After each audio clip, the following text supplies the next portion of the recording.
गिबियावनो साफ्रोमखौबो आंनि चेनेलाव बरायग्रोनाय जाबाय। दिनै आं नोंसोरनि लागै मोननैसो गोनांथार रादाबफोर लाबोदों। नोंथांमोना मोजाङै खोनासंलांदो आरो नोंथांमोना मोजां मोनोब्ला अननानै लाइक खालामदो, शेयार खालामदो आरो चेनेलाव गोदान दंब्ला अननानै साबस्क्राइब खालामनो दाबाव। दानिया निउसखौ नायलांदो। PMAY न'नि मुङाव UPPL सरकारा 3,000निफ्राय 3,500सिम रां लादों होननानै मिन्थिनाय जादों आरो बिथांमोना बे रांखौ होब्लासो न'खौ लुनानै होगोन होननानै गोरिब न'खरनिफ्राय बेफोर रांफोरखौ लादों होननानै रादाब मोननाय जादों आरो बे जाथाया क'क्राझार जिल्लानि दतमा अन्थाइबिल BCDC बालकमारियाव जादों आरो बे रां लाग्रा BCDC मेम्बारनि मुङा प्रेमसिं ब्रह्म। मिथिनानै मोननाय बायदिब्ला बे न'आ UPPL सरकारनिफ्राय फैयाखै, नाथाय सेन्ट्रेल गभर्नमेन्टनिफ्रायसो फैदों आरो बे न'खौ चेयारमेन आरो मेम्बारफोरा मावना होनो थाखाय गभर्नमेन्टनिफ्राय रां फैखायो। बेवहाय गामिनि मानसिफोरा बेखौ मिथिनानै फैसा बिनायनि थाखाय, फैसा लानायनि थाखाय खुद्रिखांदों आरो बिथांमोना रांखौ होआ, जोंनो न'खौ नांगौ होननानै बिथांमोना बुंदों। बिथांमोना बेखौबो बुंदों दि UPPL सरकारा करप्सनखौ बन्द खालामनायनि सरकार होननानै बुंदोंमोन, नाथाय UPPL सरकारखौनो बेबायदि रां लानायखौसो नुनो मोनदों होननानै बिथांमोना बुंदों आरो बेखौ BTCनि गाहाय प्रमद बर' बिथाङा एक्सन लागोन ना लाया बेखौ उनावसो मिथिसिगोन होननानै बिथांमोना बुंदों। गोबां जायगायावनो बेबायदि रादाब दासान्दि खोनाबाय थादों।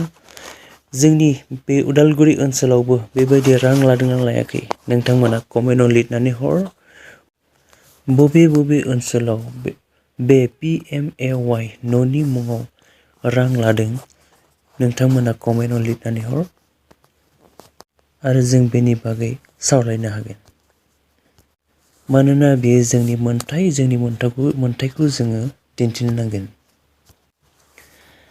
ABMSU मुस्लिम आफादा बुंदों दि BTR आव BNLA आफाद दाबाय होननानै बुंदों आरो बिथाङा आसाम गभर्नमेन्टखौ रिक्वेस्ट खालामदों दि बिनि सायाव एक्सन लानांगौ होननानै, मानोना BTR आव सान्थि थासारिखौ लाबोनो थाखाय बिनि सायाव एक्सन लानांगौ होननानै बिथाङा खावलायदों। बड'फा उपेन्द्रनाथ ब्रह्मनि डकुमेन्टारि फिल्म बानायनो नागिरदों आरो बेखौ आनाया ब्रह्मनि फिल्म प्रडाक्शनाव दिहुननाय जागोन होननानै मिथिनाय जादों आरो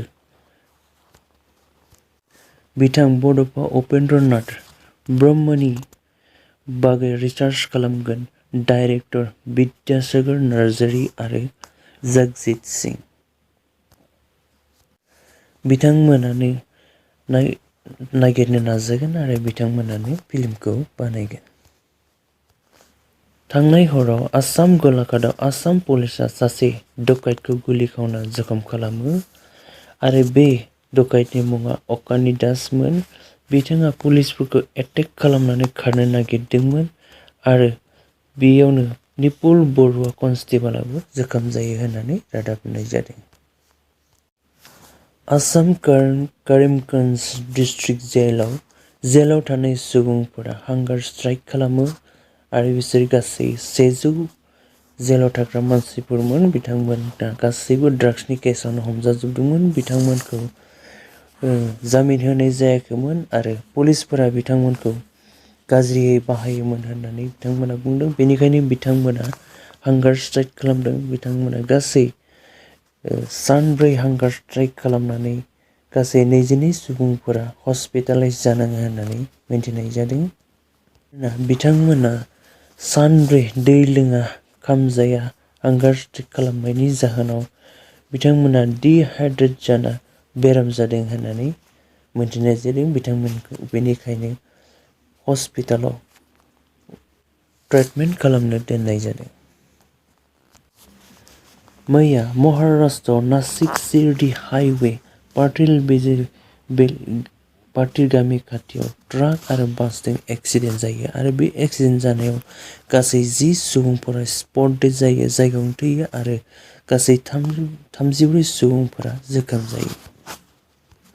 आरो बे थैनाय सुबुंनि मादाव 6 जना आइजोफोरमोन आरो 2 हौवाफोरमोन आरो 2 गथ'फोरमोन। आरो बे बासआ शिरडी साई बाबा मन्दिराव थांबाय थानायावनो बे जाब्रबथाया जायो होननानै रादाब मोननाय जादों। बासआव गासै 50 सुबुंफोर दंमोन।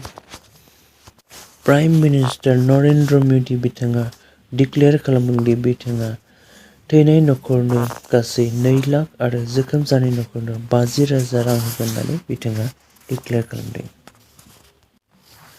केराला स्टेटनि स्कुलफोराव मोनसे गोदान रुल खालामनायखौ नुनो मोनदों। बेयाव फरायसा फरायसुलिफोरा सार आरो मेडाम बाहायनो मोननाय नंलिया होननानै मिन्थिनाय जादों आरो स्टुडेन्टसफोरा टिचार्स होननानैसो गाबज्रिनांसिगोन होननानै मिन्थिनाय जादों आरो बे रुलखौ Kerala state commission for protection of child right दा खालामदों होननानै मिन्थिनाय जादों।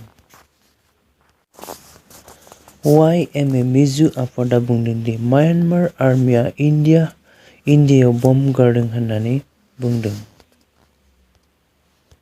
बे बमखौ म्यानमार आरो इन्डिया हादोरनि बर्डारनि मिजु गामियाव गारदों होननानै मिथिनाय जादों आरो बियो म्यानमार आर्मिया जेब्ला CNA आर्मि आफादनि हेडक्वार्टाराव एयार स्ट्राइक खालामदोंमोन बे समावनो जादों आरो बे बमजों गोबां गारिफोरा सिलिंखार जादों होननानै रादाब मोननाय जादों। दिनैनि रादाबा एसेनोसै। भिडिअखौ मोजां मोनब्ला अन्नानै लाइक खालामदो, शेयार खालामदो, कमेन्टबो होदो आरो भिडिअ गोदानब्ला अन्नानै चेनेलखौ साबस्क्राइब खालामनानै लादो। गोजोन्थों।